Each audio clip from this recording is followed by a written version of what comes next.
The cadaver synod occurred sometime in January of 897 in the Church of St. John Lateran, the Pope's official church in his capacity as Bishop of Rome.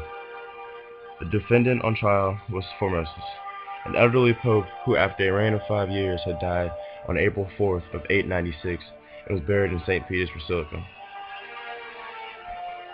The trial of Formosus was ordered by the reigning pontiff Stephen VII, who had been prodded into issuing the order by a powerful Roman family dynasty and other anti-Formosus political factions, and who apparently also was personally motivated by what the Oxford Dictionary of Popes calls a near-hysterical hatred of Formosus.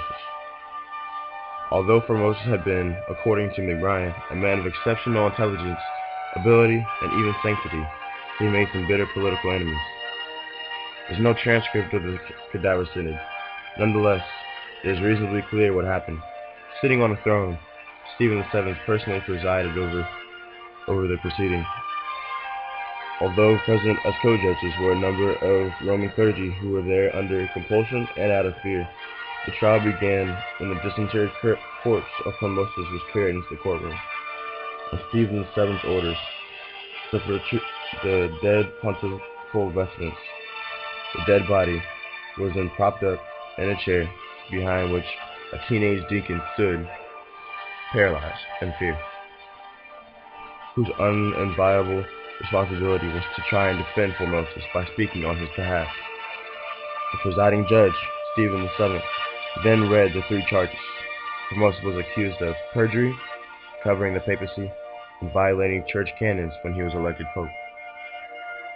The trial was completely dominated by Stephen VII, who overruled the assemblage with his frenzied tirades, while the frightened clergy silently watched in horror.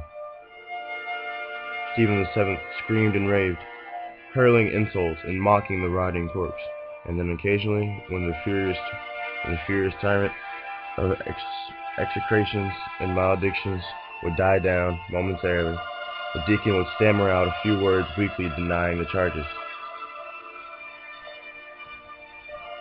Stephen VII's fanatical hatred of Formosus, his eerie decision to convene the cadaver synod in the first place, his even eerier decision to have Formosus' corpse brought into the courtroom, his maniacal conduct during the grisly proceeding, and his barbaric sentence that the corpse be abused and humiliated make it difficult to disagree with the historians who say that Stephen VII was stark, raving mad.